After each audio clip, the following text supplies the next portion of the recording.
I'm here with Steve Curtis, new owner of a coffee plantation, him and his wife Natalie. They've just moved here from Emerald, and I'm just going to ask him a few questions about coffee and...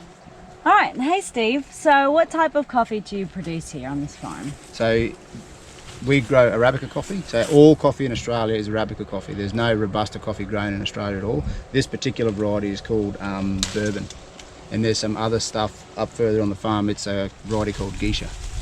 And what type of soil grows your coffee the best? So it's a sandy loam soil, so it's really well drained, very similar to soils that you grow citrus in. How large is this coffee plantation and how much will it yield? So the farm is 64 acres. There's 35,000 trees which take up 35 acres. It's around about 1,000 trees an acre.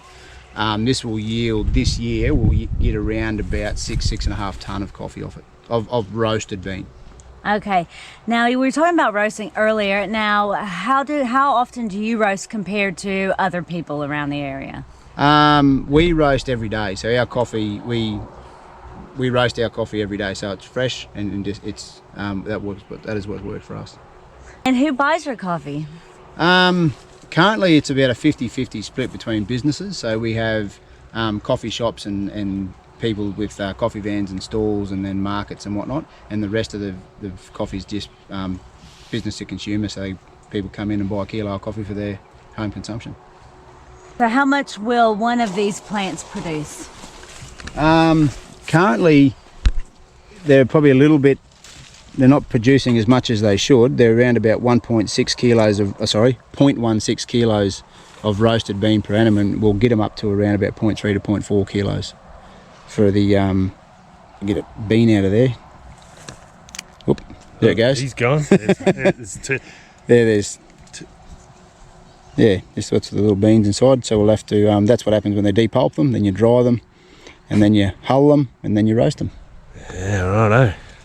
And it's got a pretty good reputation, this coffee. In fact, that's what drove you to this farm, isn't it? It was. It's a funny story, that. My wife and I were on holidays in Port Douglas, and we went to the Mossman markets while we were up here and had a coffee, and I thought, oh, that's good coffee. And I walked around the markets and went back and had another one, and then I asked her where she bought it from. So she told me, there's a little old lady up in Mareeba who grows it and roasts it. So we went and had a yarn to her, and then she said, oh, we're thinking of selling it. And so we thought, well, we're thinking of buying it. So we went and had a look, and this is where we are. That's how good the coffee is. Excellent. It's a very expensive cup of coffee. Check this coffee harvester out.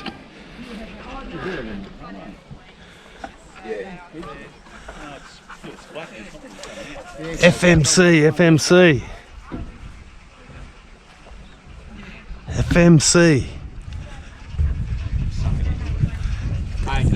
Hey, you got my impact wrench here for me? My gun? Yeah, it's up here. That's right. Oh, thanks for lighting up a few of these bloody... And what we got here, we got a couple of old commercial gear pumps. Oh, I like the drives. And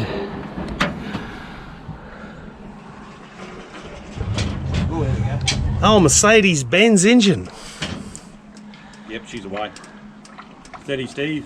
Yep. Just steady, yeah. Yeah, good. Quicker than that.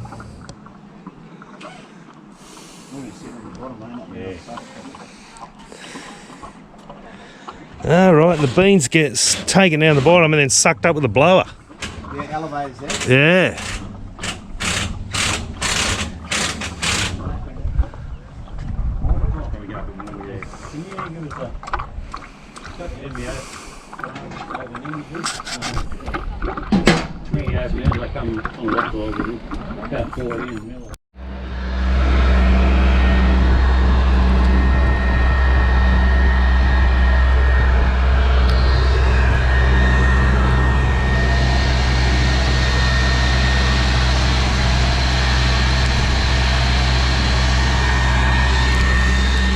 All these, as you can see, they've got channels in them. You can drain the water and leave it clean.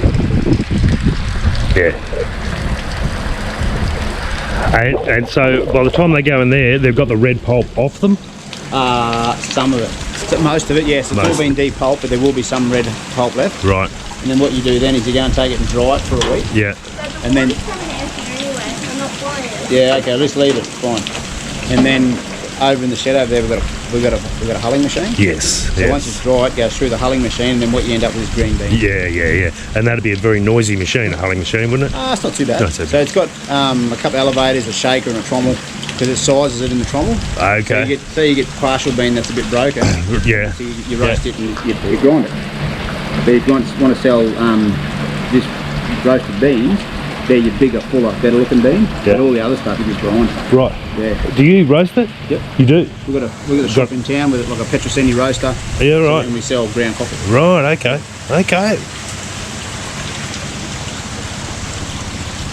So yeah, no, we go from farm right through to the retailer.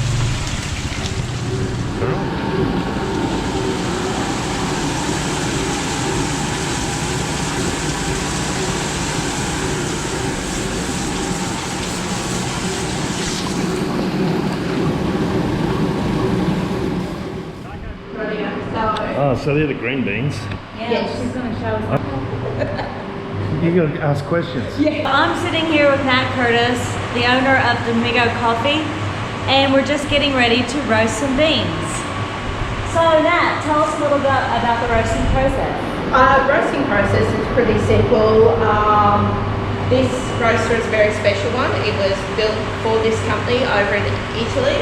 Petrocini is one of the really great coffee roasters in the world. And so this machine is a specialised one, and we find it's really great for our coffee. So, Natural gas it runs on, does it? yes, Yeah. it does. So basically, to start off with, we've got the green beans. Yeah. So we'll just pop those in there. We've got to wait for the machine to get to temperature yet. Yeah, right. So What is the temperature that they roast at? All different temperatures for different it depends roasts. on, see we've got 3 different types of roasts here. The dark, medium, dark and light. light, Yeah, okay. and the coffee gets a different flavour from the different types of roast. Yeah. The dark roast is a Yeah. real rich, dark espresso. We call the medium a caramel, Yeah. and the light is a mocha. Yeah, and that doesn't affect the caffeine, does it? No, No. no, and Australian coffee is actually naturally a bit lighter in caffeine Okay. than some of the European ones Okay. and your African ones. Right. But we find the depth of flavour is a lot better here than it is from some of the imported beans. Yeah, okay. Wait for this temperature will get up to 250 Yep. and it will start beeping, Yeah. and I'll release the beans and everything, and then we'll start the roasting process. Right, and Steve was saying that your beans you let naturally dry Yes. out in the sun. That's a bit different to most.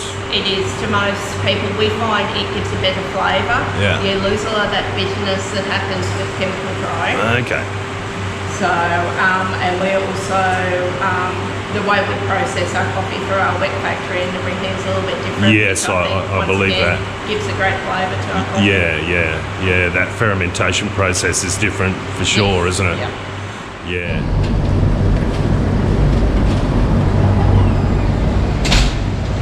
Domigo Coffee, Mareeba, Queensland. Go get some. Now, I'm just doing a few odd jobs here, and I'll just put this amp meter on the inverter. This inverter in here. It's pulling at the moment 160 watts as it's powering, and it's got 13 volts available, as it says there. 160 watts, 12.9 volts. Now, I'll just show you. So, there's currently 12.3 amps being drawn. I'll just show you what it costs to make a cup of coffee.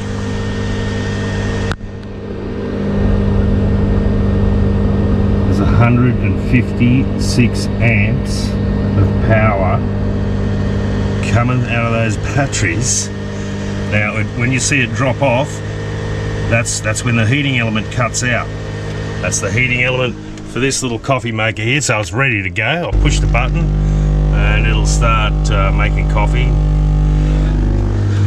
and you'll see 22 amps, 160 160 amps of power. Needs to go through that inverter. It's 200 watts, 12.6 volts. That was 1.15 kilowatt, 1.66 kilowatt there. And that just shows you what sort of power you need just to make a coffee. What are you doing? I'm just making some of this Domigo coffee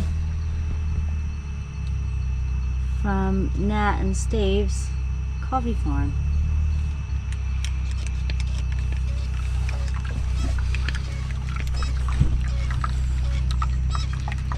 Look at that. Nice creamer on top. Let's have a taste.